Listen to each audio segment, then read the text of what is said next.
SOPHIA Media.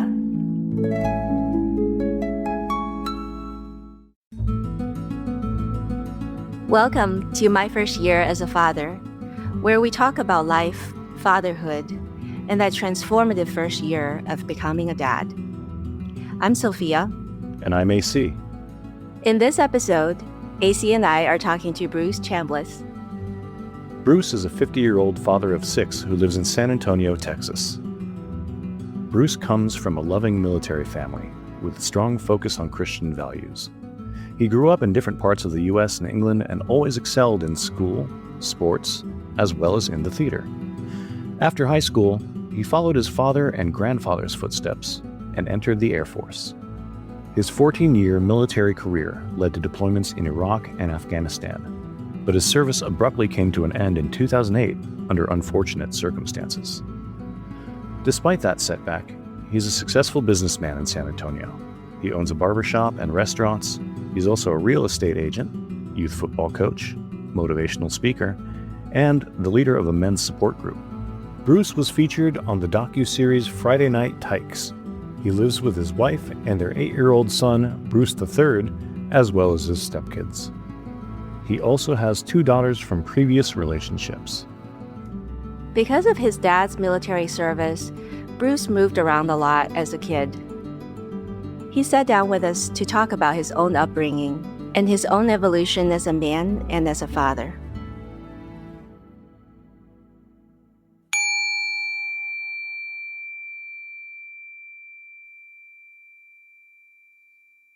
Bruce, thank you so much for joining My First Year as a Father. Tell me about yourself. Okay, I think what best to start is I'm the oldest, and I was the firstborn for a long time. I was born in Altus, Oklahoma. My father was in the military. He was in the Air Force, to be exact. And so shortly after being born from Altus, he relocated to their hometown. My mother and father from Greensboro, North Carolina. So I lived in Greensboro for a while my father was in Korea. And so when my father came back from Korea, he took us to Charleston, South Carolina. That's where I spent my young years. My father deployed a lot, so it was just my mother and I. She was my best friend. My mother, we would eat dozen eggs on the back porch outside. We'd shop. She'd take me to work with her all the time. There in Charleston. So we love Charleston. As a matter of fact, we still have lifelong friends from Charleston. We lived in Charleston for a while, for at least 10 years. Shortly after that, my dad got orders to go to England. And so we moved to High Wycombe, England. While in England, though, I got into bowling and soccer real good. And so I always tell people all the time, I'm Yaba League champ in 88, 87. I won that 2 years in a row. And so I really excelled in sports, really excelled in school. So I took in my English class, and there was an acting department. And so I took an acting class. I played a part in Midsummer Night's Dream, and I was Thisbe. I played Thisbe. Did your parents, were they all very involved with all these activities? That's a lot of different interests. Oh yeah, my parents they've always been involved. They've always been there. My mother or my father or both. And so Wow. England really at that, I guess at that age, you're really personable and things influence you a lot. So England really showed me difference. Growing up in England with seeing their culture. Knowing where we came from in our culture and understanding people. Mm-hmm. And when I went to school, middle school on the base, really got the opportunity to be around other military kids that were going through some of the same things we were going through. And it was different walks of life. So, Black, Asian, Hispanic, it didn't matter. And we were just all friends. We just came together. There was really no color barrier, no racism. Getting back to England, my dad got orders to come back to the States, and we moved to Mississippi. And boy, that there was a culture shock for me. Because like I said before, I've never experienced any racism. I never experienced any of that. And Yeah. when we moved to Mississippi, it was a culture shock for me. Was that in the 90s? This was early 90s, late 80s, early 90s. What my father had taught me, instilled in me, were morals and values. I had a problem with the racism, especially with what had happened to my friends. They were afraid to go to this particular store. And I was like, man, we can go to the store, get something to drink. We got a bites. It's hot outside. And they were like, man, you go inside. So, okay, I went inside. I was getting the things that we needed, and they came inside. And one of the cashier, or maybe the store owner, had told them, you boys look lost around here. And I looked at him and I said, sir, we're not boys.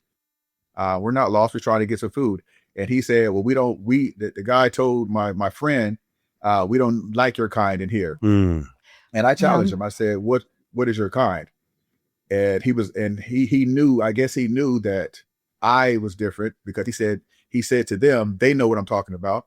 And so I put our Gatorade and whatever we had on the counter and bought it. And we get outside, and my friend looked at me and he was like, we know not to go into the store. And I didn't understand, I didn't get it. And I would come home and I'll talk to my parents. They'd be like, well, and they had to sit me down and tell me, things here are different. And so that further kind of lit my fire to be more of a protector and, understand and people, and really, really, give everyone their just due. And I really didn't understand racism. That speech about, this is just a different place from England. Yes. This is how, like, who gave you that speech? Was it your mother, your father? My mother and father. They both, they every time they would speak to me, they would both be there. They would, cause like I was said again, I was only child. And so they let me know that. And of course they told me to ensure that I always gave everyone utmost respect. At an early age, my father, I couldn't say yes or no. It was yes, sir. Right. It was no, ma'am. It was all the things, even at an early age, I didn't get to sleep in too late. My dad was very structured. I'm not going to say strict. Back in my youth years, I would think my father was strict, but now that I'm older, my father was very structured, and he made sure that I was structured. So the weekends when my friends are sleeping in, no, I'm up. I'm bed made, cleaning the shed, washing the dishes, cutting the grass, all of the things, raking leaves. And every Saturday, my mother would play Karen White, Boys and Men, or there'd be some new edition. I'm not your superwoman. You got to hear it. Early in the morning, I put breakfast on your table. There'd be some kind of music and bleach. That's what I knew we was about to clean. I'd be in my bed and I just smell the bleach and I'd be like, we're finna clean. Every Saturday, I like clockwork, about 8 o'clock in the morning, I would smell bleach and I'm like, I knew it's time to clean. I got baseboards, we're cleaning, washing dishes, all the things. Also, at the early age, I learned to cook. So it sounds to me like you're a man who thrives on structure, and like that's a great thing. Actually, it can be really helpful. But like, what was it, that love of structure, sports, cooking? I heard like you gotta have very disciplined hands and focus. Yeah. When you're doing that, what was that? What led you to a military career? To be honest with you, I didn't know that was structure. And I thought that my dad was just being, strict. I hated it. I'm not gonna lie to you. I hated it. I absolutely did. I hated it. I couldn't stand it, And in Mississippi is when my mother got saved, and we were at church all the time. Right. And my father and I, we'd stay home. My mom would go to church and me and dad would be home. And we just hanging out, we barbecuing, we doing what we need to do. And then one morning, my father got up Sunday morning and I saw him getting dressed. He had put like shirt and slacks on, and I'm like, uh-oh. And so my dad went to church with us. And after my dad went to church with us, to me, my life was over, because we could no longer listen to the music we used to listen to. things changed real quick because my dad is in now. My dad is saved, and I'm like, now my life even got even stricter, So now I gotta move a little differently. We praying now, and we got to go to church. We're at church every Sunday. I got to go get on the usher board. I'm singing in the kids choir and all of these things. And so that was just even more structure. But I go home. I go in my room and scream at my pillow. But I ain't gonna scream outside. I just scream at my pillow so my dad can't hear me, or my mom. I'm just screaming at my pillow. So like I said, I didn't look at it as structure. I just looked at, man, I just can't do nothing. So tell us, how long were you in the military? At what point did you first become a dad? I was in the military. I think it was my second year in the military. I was 21 years old. I had met a woman, my daughter's mother, Zakara, in Mouser, Montana. My first duty assignment was Mouser, Montana. I have never been that far west. I've never seen that much snow. But she had got pregnant while we're in Montana. The crazy thing is, though, we got married, I believe, with the Justice of the Peace. And, we're young airmen. I believe I had deployed. I had went to Prince Sultan Air Base. And I think me deploying had created a distance and created a void in our young relationship where we just couldn't seem to get things back the way they're supposed to be. And so while I was away, some things happened, and she got out of the military and she relocated to Savannah, Georgia. And of course, we're going through our things, and things aren't right, but she's pregnant at this time. And so we're communicating. I'm communicating with her mother, my mother, they're communicating. And so before I knew that the doctor told her that I believe Jordan was going to be born on a Thursday. And so I flew home Tuesday. My mother and I got in the car and drove to Georgia. I flew home late Tuesday. Me and my mother got in the car Wednesday. Jordan was born Wednesday, about 4 hours before we got to Georgia, Savannah, Georgia. And so at 21 years old, Jordan was born November 9th, 1999. And I remember going into the doctor's the room and picking her up. And my mother told me, she said, well, that's your baby. It's undeniable. And that day, my life changed. Can you take us back a little bit to that day? Like, what was the emotion you were going through as you first picked her up? Well, the emotion from the plane ride. First of all, let's start there, from going from Germany on that long flight all the way to Greensboro, North Carolina, knowing that a baby's about to be born, right? Knowing that now that I'm fit to be a father, and I have never been without my mother or father. And so it was different to me that a child was coming and the mother and the father went together. And so all of those emotions, feeling like, do I mend a relationship so my daughter can grow up both her parents? Because I've known kids that didn't have both their parents, and I understand the dynamic. And when I got older, I didn't understand. But when I was in college, I knew that these kids didn't grow up with a father because their hygiene wasn't what it was supposed to be. They didn't really have conversations. They couldn't look you in the face when they were talking to you. And so that made it that much more important to be in your daughter's life. Oh yeah, it did. Even then, holding Jordan, I was in the mindset of I got to work this out somehow. I can't have her, growing up without us. And, we tried over the years, and it never really it never happened. And so Jordan and I did a lot of phone. Even in England, I would come back, but then, their relationship had got so torn. There was times where I would come home and wouldn't even see her, Jordan. Me and the mother wouldn't know those kind of terms, and so I went through a lot of that over the years. And I'm not placing any blame on me or her or none of that. We were just young and, paying child support and not being able to see Jordan and things like that. It does something to you, right? And as a father, first-time father, your oldest daughter looks just like you, and I'm getting pictures, and even to this day, we look just alike. That really does something to you. But I'm a lover. I love children, and so we have a great relationship now.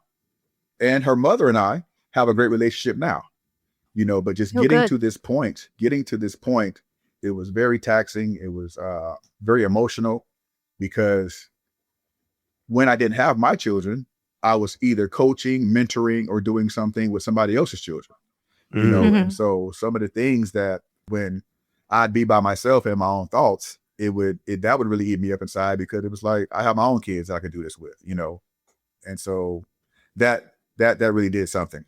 So going back to Germany, I left Germany in 2000, 2002 or 2003. But before leaving Germany, I was in security forces, and a real good friend of mine, her name is Michael Davis. I remember when she first came to work, and we just formed a friendship. We were hung out together. She had a son, and so me and her son were real cool. We cook over there. We had the same friends. We go to the clubs and the pubs together and everything. And one night, one night led to some things, and she got, but she got pregnant. So we got orders to go to Italy, and the father of her son had to come to Germany to get her son, and so he stayed with her. And so we're in Italy, and we're joking around, and she was like, "Man, I'm feeling sick." I was like, "Man, you need to go to sick call." And so she goes to sick call, and she said, "You're not going to believe this." I'm like, "What?" She said, "I'm pregnant." I said, "You're lying." She was like, "Yeah, and I got to go back home." So her and I believe, thought it was her son's father. So I stayed in Italy for about 6 more months. And so the whole time she's going to the doctor over there. I'm calling all the time. She's telling me about the doctor's appointment and all this and that, just checking on her because we're friends. And I had came back from Italy, and I started going to the doctor's appointment with her, just being her friend. And Kobe was born. And back then, you had the flip phone. Yeah. And I took a picture of Kobe, and I sent it to my Mhm. mom. And as grainy as that photo was back then, as unable to recognize it as it was, and I'm holding a baby, my mother said, "That's your baby." How did you feel in that moment, man? That's wild. It was like subconsciously way back here, I knew, but as soon as my mother told me, it just jumped to the front of my brain, and I didn't question it. And I Mhm. didn't question it. Was it joy? Was it panic? Was it something No, else? it wasn't panic. It was unadulterated joy. It was, because you got to understand, me and Michael, we were like that was my best friend. Mm.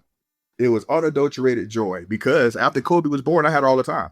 I'm over her house. I'm putting Kobe to bed. I'm, feeding, changing diapers, all the things. I did take exception to her naming her Kobe.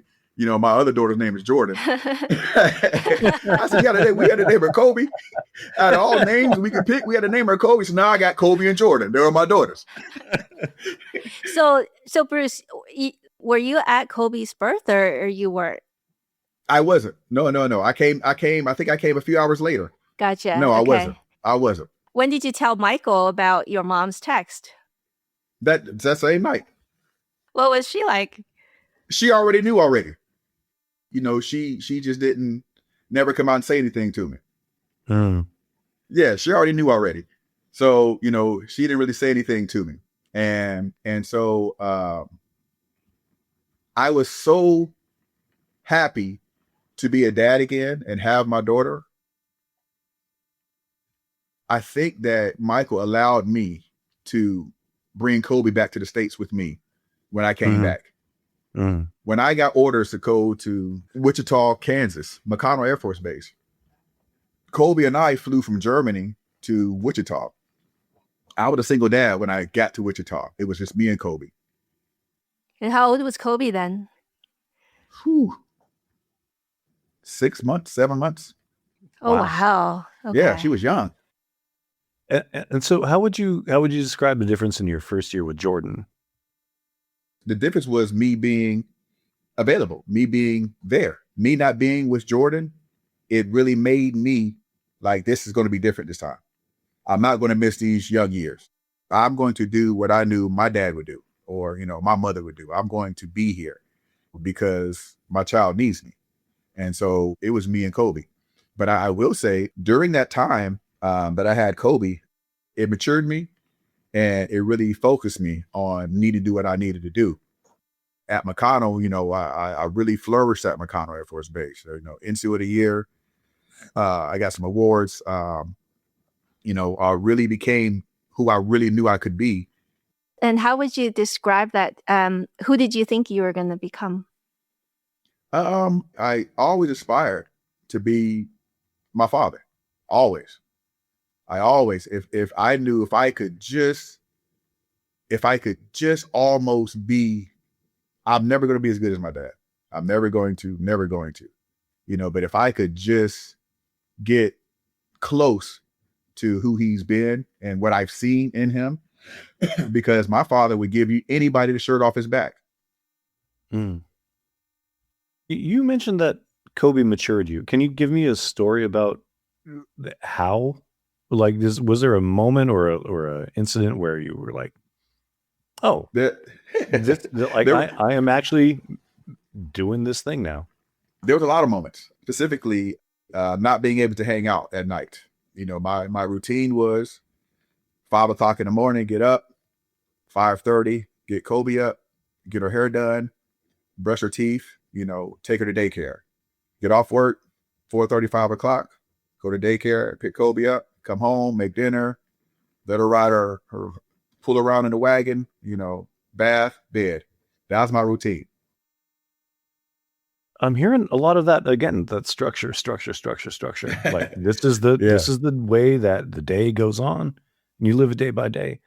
But you had to move around a lot in the military. Did that make it difficult to maintain that structure, to maintain relationships? Well, so speaking of relationships, no, having great relationships, having my parents, if I had to deploy, they would come get Kobe. I remember one time I had both of them. So the first time I ever got to have Jordan with me was in Kansas. I had both my daughters. And so that was a moment that I would never forget, because now I have 2 daughters. I had a single father. I remember they would argue all the time, man, and Jordan knew she was the big sister.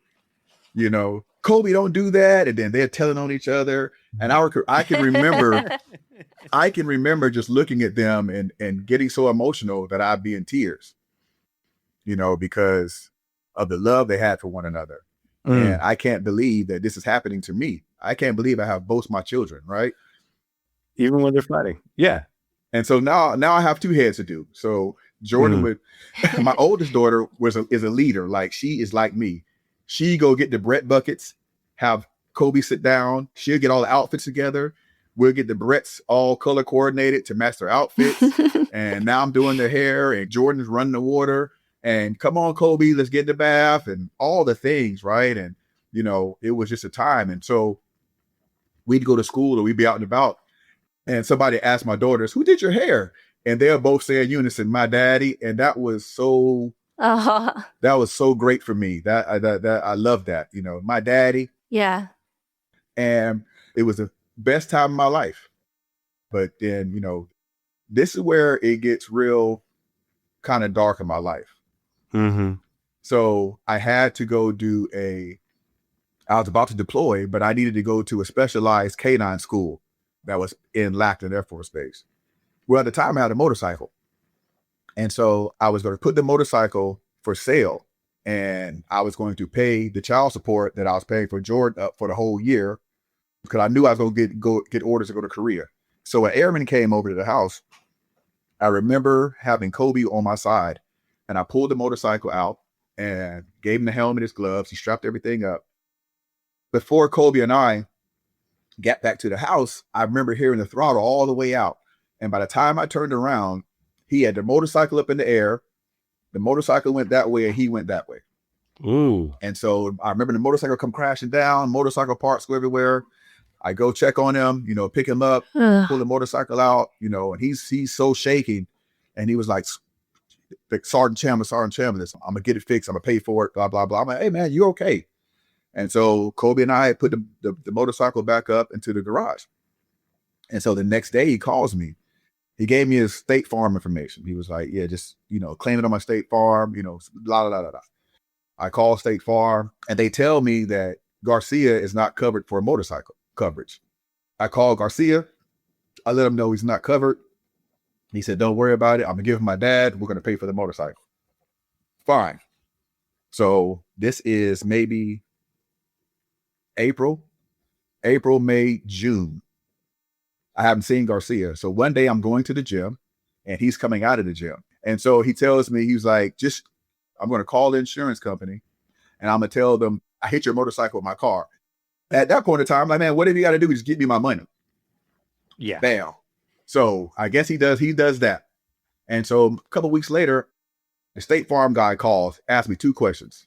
He said, do you know such and such Garcia? I said, yes. He said, Garcia has notified us that he drove into your car, causing such damage to the right side of your motorcycle. And I said, yes, sir. And he asked some other preliminary questions, but nothing too deep. And phone call was over with. About 2 or 3 weeks go by and haven't heard anything. So come November, I get an email saying that I am up for a court martial. And I'm like, court martial? So I go right to my commander. I didn't knock on the door. I just went in and I said, what is this? So you can't do that in military. You got to have some kind of military bearing. So of course they calm me down. They sit me down and he tells me that he is ordering a court martial for insurance fraud. What I know about insurance fraud is it happens thousands of times a day. There's never no money ever involved. Usually you get a ticket. How the military picked it up was I took that phone call from State Farm in the military, and that's what got me. So lo and behold, the day comes.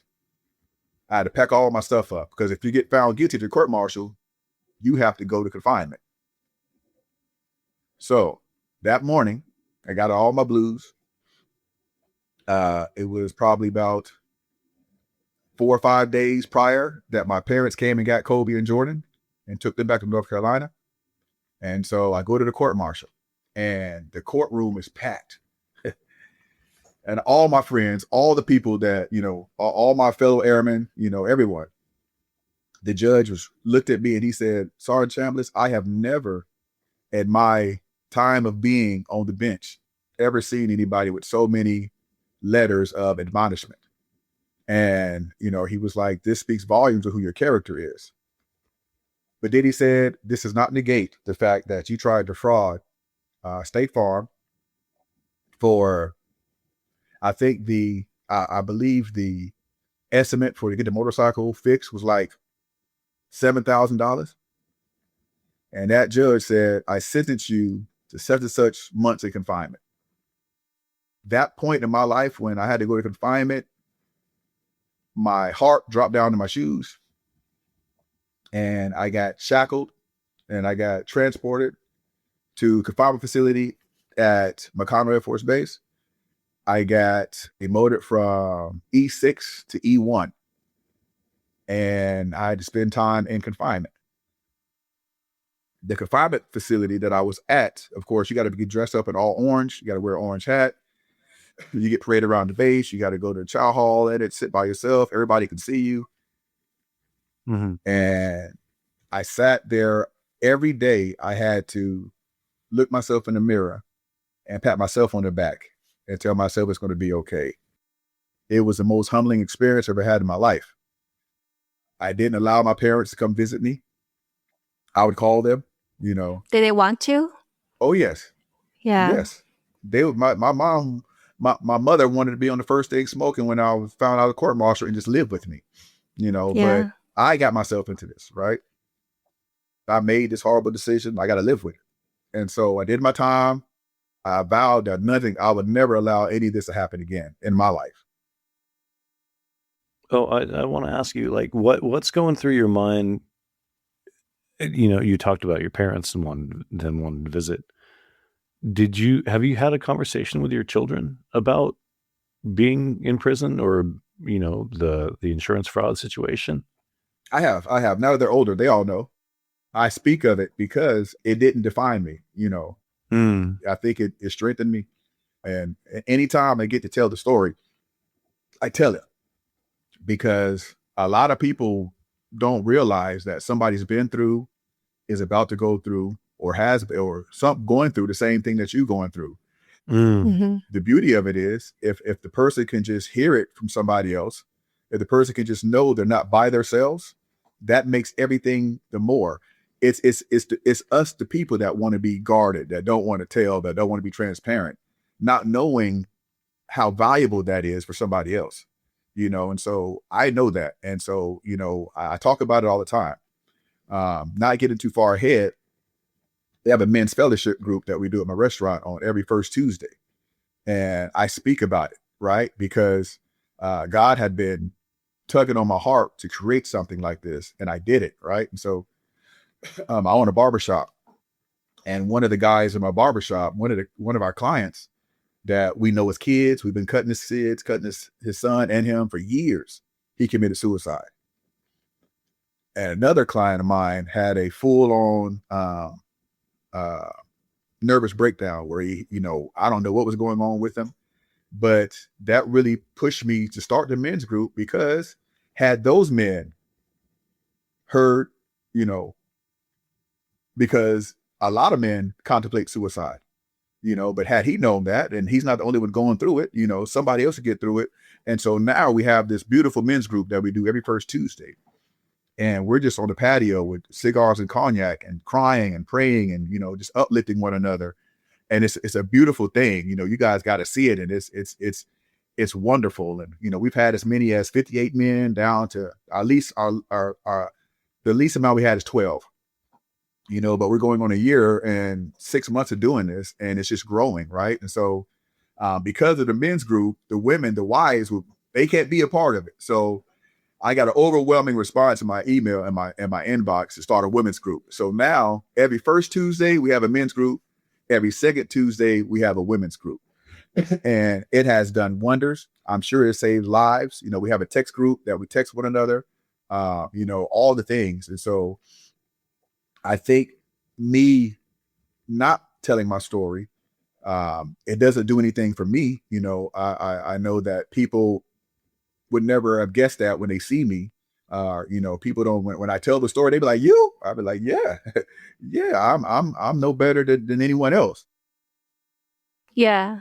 And I feel like it really, goes to the heart of the matter about, love and acceptance for yourself and compassion for yourself, and knowing that it's actually counterproductive to hold things in and judge yourself for it.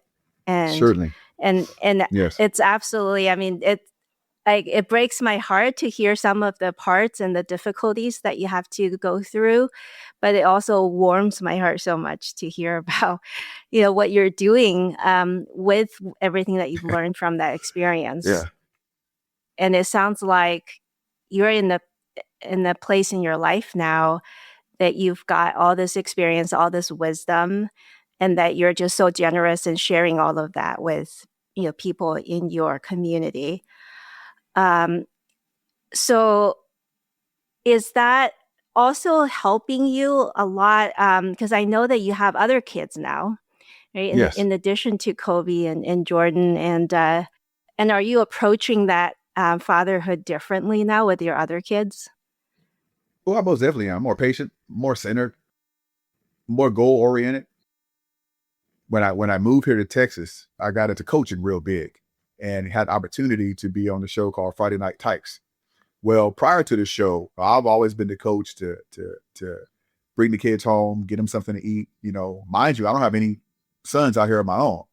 And so every time somebody see me with some kids, they'd be like, "Man, it's your son." I'm like, "Nah, he just, and all these kids need something, And so I've always been the guy to be that type of coach, to make sure that the kid has food, shelter.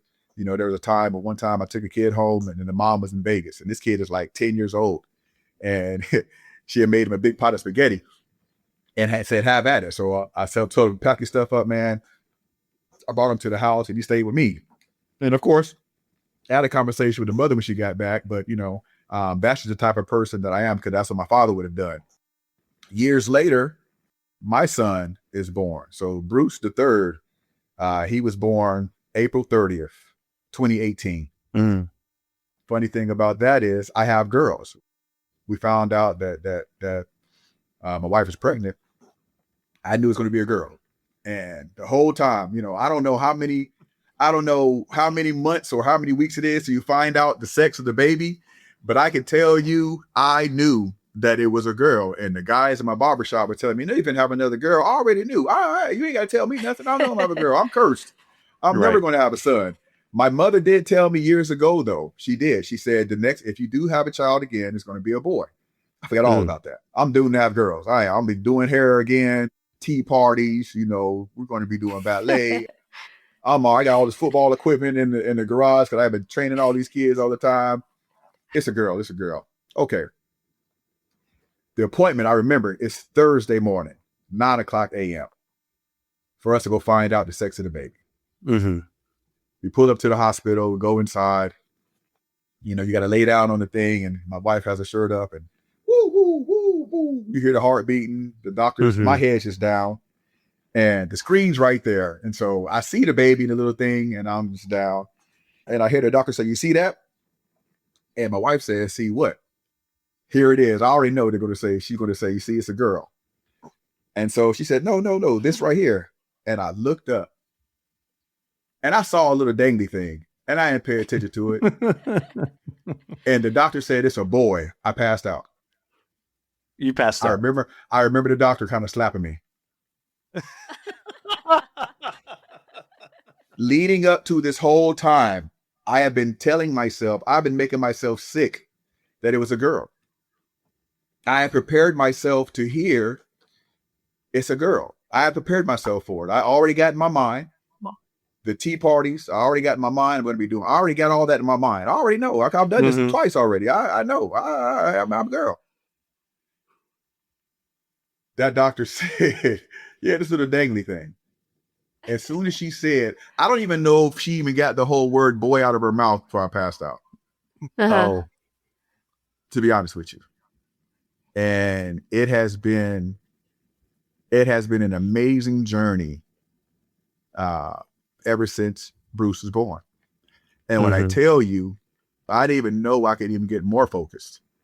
I didn't even know that I could get more loving. I didn't even know that I could get more determined in my life. I didn't know.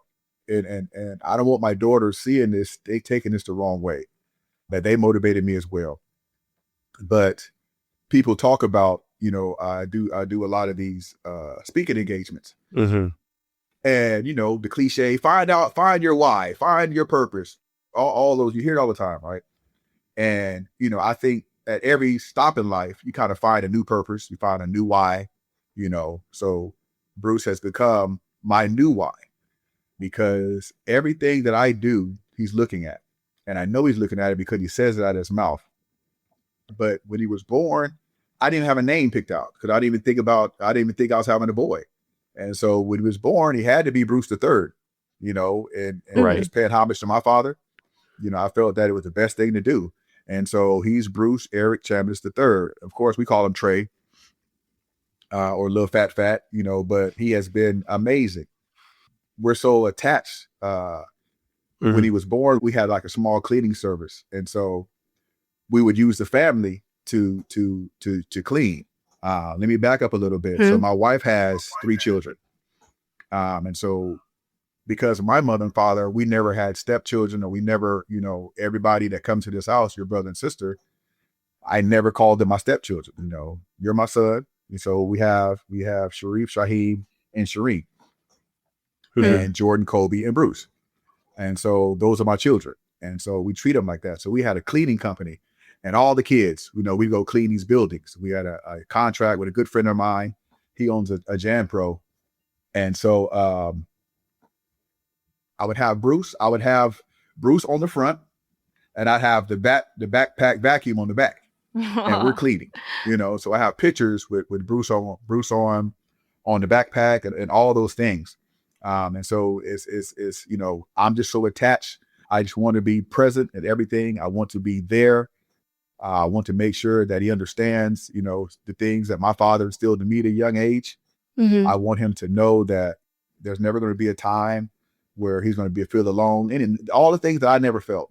Mm-hmm. I just want to give him the same kind of upbringing that I had, and I just want to make sure that this go round, things are done better, on my part, and I got to control what I could control. Yeah. And it truly has pushed me to wake up every day and strive for greatness and be more intentional about my interactions with people when I'm with him and without him, being more intentional with the music that I listen to, being more intentional with the foods I eat, what I drink, all the things, because he's watching. So my big question here is, do you feel differently about raising a son versus raising a daughter? Like, and how? But I say different. I guess there is a difference. I was rough with my daughter. We wrestled, we did. I don't, maybe it wasn't a difference because especially me and Kobe, we wrestled, we played, she's in sports. Like I'm more intentional about things because now that the maturity level has gotten, I'll be 50 next week. And so everybody said, "Dang, you started over?" I always wanted to start over. If we were gonna have kids tomorrow, I wouldn't mind. But I don't think it's different. I believe each parent gets into a phase in their life where, they're better off, right? And so if the living conditions is better, if the salary is different, if the conditions are different, you learn from your past mistakes, you learn from it all. Even my father has learned from it. Yeah. So, Bruce, I think you were being so hard on yourself when you were talking about how you've always wanted to be like your dad, but you felt that you could never be exactly like him, but you were absolutely your own man and you're magnificent. And thank you. yeah, I think I wanted to ask. Clearly, you're very close to your parents. The whole family feels very, very close, very warm. But if it was just you and your dad having a smoke, having some cognac on the back porch, is there anything that you feel like you've always wanted to say to him that you haven't had a chance to? Wow.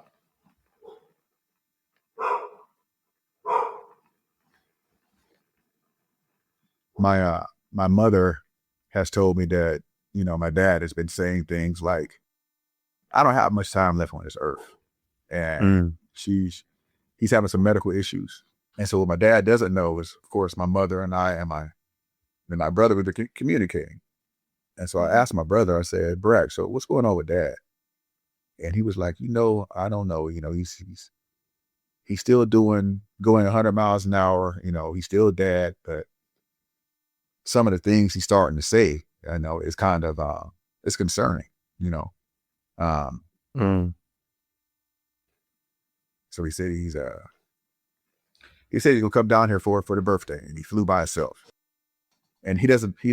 I have a couple vehicles, and I was like, "Dad, he could use one of these." And, "No, I got a rental car." So he pulls up to the house about midnight, and opened the door for him and just hugged him. And the mother-in-law suite's right here, so make sure he got in there. And I went laid in the bed, and I just started crying, because I have no idea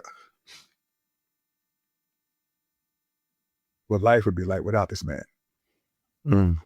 And so while he was here, I just enjoyed our time, and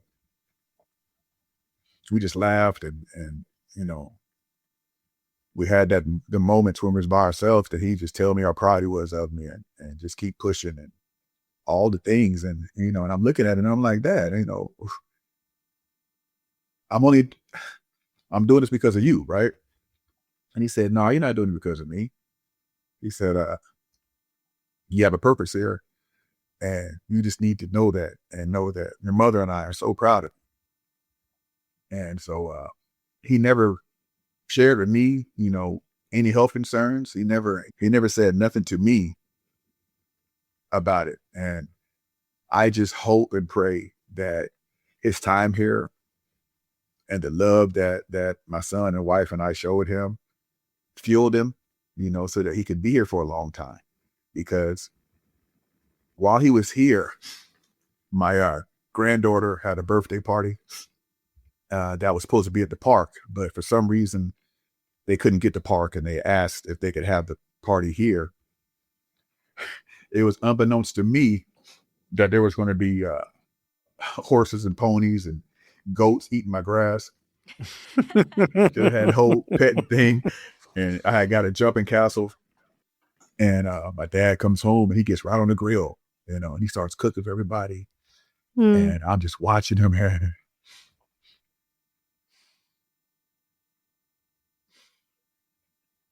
Sorry. No, take your time, man. And I was watching him, and I'm like, this is where I get it from. Mm-hmm. And I think the next day, Bruce's birthday party, and he's into soccer. So I thought my dad had just cooked for my granddaughter's party. Yeah. It was unbeknownst to me that he had smoked ribs all night. So the next day we're thinking we're going to have pizza and hot dogs and hamburgers at my son's party because it's kids. Yeah. My dad got 5 slabs of ribs for the grown-ups. My wife had made potato salad and baked beans. I'm like, when did all this happen? So we go to the party, and now I look out there, and he's setting up the net for the kid, the boy, because my son's whole soccer team came to the party, and my dad's setting the net up for them to play soccer. He's out here playing soccer with them. And, I just, I'm not saying it's a shame, that I feel like I haven't spent enough time. But now that I'm aware, I think every waking moment of my free time is centered about thinking about my father. Mm-hmm. Like, I'm really, really trying to get them to move here, just so that we can have that time. I do know life isn't promised. I do know death and taxes is the only thing promised to us. I do know who the author and finisher of my faith is. I do. My father is a pastor. My father knows Jesus. My father is going to be just fine. But I am so terrified of not being able to have him to call. There was an incident yesterday with my son, my older son, Sharif. Now, the backstory is, not my biological. And when another man comes in, there's some disrespect that happens from the kid to the father that's not the father. It's been years of that. But he asked his mom if him and his family could come move in for a little bit. And, my flesh, me, feeling the remembering the disrespect and all the things, I was telling her, like, nah, call me dad. And my dad said, son, you even have that self-interest in you. He said, that is your son. Anytime any of my children need to come home, I don't care how old they are, they know they always have a place to stay. That's a blessing, man. It's really wonderful to hear the love that you're offering and reflecting on your dad. And I'm so glad that you recognize the gift while it's here. Yeah, and I feel blessed to just be able to hear what you've just shared. And thank you. Yeah. And thank you to your dad too. Yeah. Bruce, I feel so bad to leave you in tears, but I hope they're happy ones, man. They're tears of joy, man. They really are. Yeah. I'm happy to get to express this and get this out so that I can be better for it. I am. Yeah. Yeah. No, because Yeah, good. what I'm hearing from you, and you can tell me if I'm wrong, but like I'm hearing like gratitude. Yes. And that is such a wonderful, wonderful place to be. Yeah. And it leaves me reflecting on my own dad, really. Yes, sir.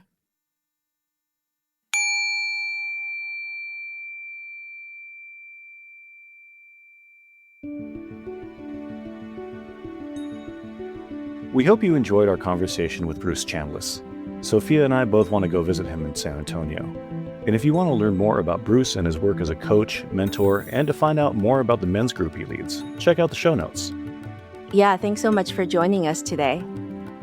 My First Year as a Father is an original Sophia Media production, created by me, Sophia. This episode was produced by senior producer Gabby Watts, with creative direction by Shireen Anderson, an original score by Nana Simopoulos, and co-hosted by Sophia and myself, A.C. Valdez. Check out our website at sophiamedia.co/myfirstyear for more episodes and other shows in the My First Year series, and for social links where you can join our online community.